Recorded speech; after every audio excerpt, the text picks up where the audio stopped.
여러분, 바울 사도가 두 번째로 선교 여행을 떠납니다. 1차 여행 후 3년 뒤의 일입니다. 먼저 1차 여행 때 갔던 갈라디아 지역을 다시 방문하기로 합니다. 루스드라라는 성에 갔을 때 한 청년을 만났습니다. 어머니는 믿음이 좋은 유대인인 반면 아버지는 믿음과 거리가 먼 헬라 사람이었습니다. 이 청년은 그 지역에서 예수님을 믿고 있는 사람들 사이에서 이미 평판이 좋은 사람이었습니다. 바울 사도는 이 청년을 전도 여행에 동참시키기로 하지요. 이 청년이 누구입니까? 바로 디모데였습니다. 디모데는 바울에게 아들 같은 제자일 뿐 아니라 나중에는 사역의 통역자가 되었습니다. 바울의 선교 지역이 혼자서 감당할 수 없을 만큼 넓어졌습니다. 새로 교회가 세워지는 곳마다 바울 사도는 디모데를 자주 파송해서 교회들을 돌보도록 했습니다. 15년의 세월이 흘러 바울 사도 나이가 60이 넘었습니다. 로마 구금에서 풀려난 바울이 소아시아 지역을 다시 돌아본 후 마게도냐 지역으로 떠나면서 디모데를 에베소에다가 남게 합니다. 마게도냐에 도착한 후 디모데에게 편지를 보냅니다. 에베소 교회에서 교인들을 어떻게 돌보고 일꾼들은 어떻게 세울 것인가 하는 지침을 가르쳐 주기 위해서였습니다. 이 편지가 오늘 우리가 읽은 디모데 전서입니다. 우리는 이 편지를 목회서신 이렇게 부르죠. 그리고 각 교회에서 장로나 안수 집사, 권사 등 일꾼들을 세울 때에 이 편지에서 많이 교훈을 얻습니다. 하지만 바울 사도는 교회에서 일꾼을 세우는 기준을 말하거나 교회 질서를 어떻게 세울 것인가 말하기 이전에 디모데에게 가장 먼저 알고 가장 먼저 해야 할 일을 말하고 있습니다.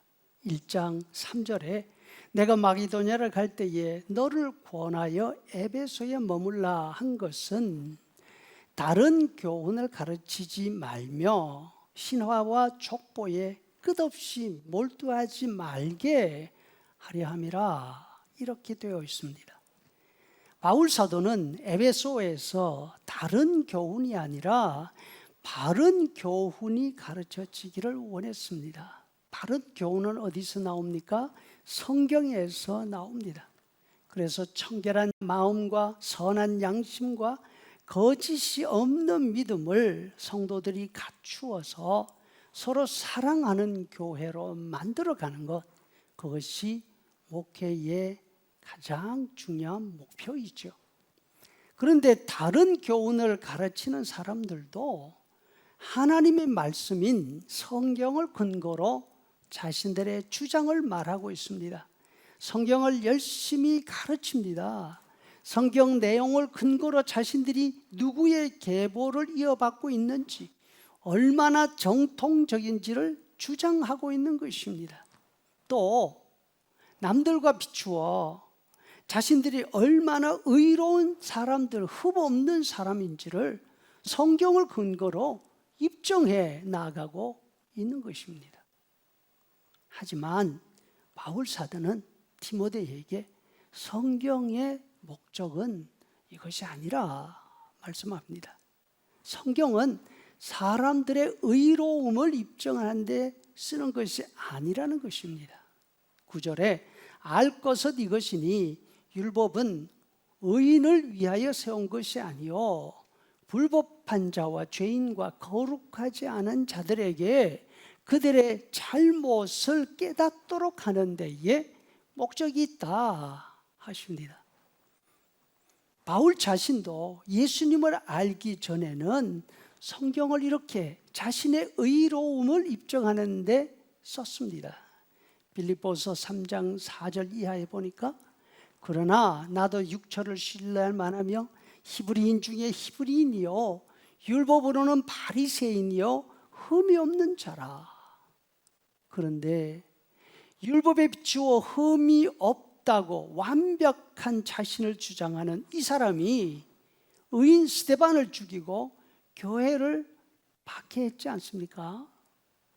나중에 예수님을 알고 성경을 다시 보니까 성경은 자신이 얼마나 흠이 없느냐, 얼마나 완벽한 사람이냐, 그것을 보여주는 것이 아니었습니다. 자신이 얼마나 형편없는 사람이고 죄인인지를 보여주고 있으셨던 것입니다. 예수님을 알고 난 후 바울 사도는 성경을 바로 보게 되었습니다. 그 이전에는 성경에 자신을 맞추지 않고 자신에게 성경을 끌어다가 맞추었던 것입니다. 성경을 바로 알고 나니 자신은 죄인 중에 가장 나쁜 죄인이었습니다. 비방자, 박해자, 폭행자였습니다. 세상에서 가장 의로운 사람을 죄인으로 몰아서 돌로 쳐 죽인 그런 장본인이었습니다. 그래서 이렇게 고백합니다. 15절에 미쁘다 모든 사람이 받을 만한 이 말이요 그리스도 예수께서 죄인인 나를 구원하시려고 세상에 임하셨도다. 여러분 성경을 많이 알고 잘 알고 있습니까? 참 다행입니다.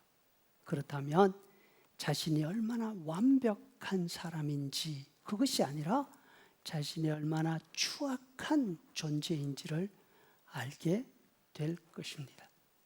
그럴 때야 비로소 바울 사도처럼 예수님을 알고 예수님을 믿게 된 이것이 얼마나 큰 복이고 얼마나 큰 은혜인지 고백하게 될 것입니다. 아멘.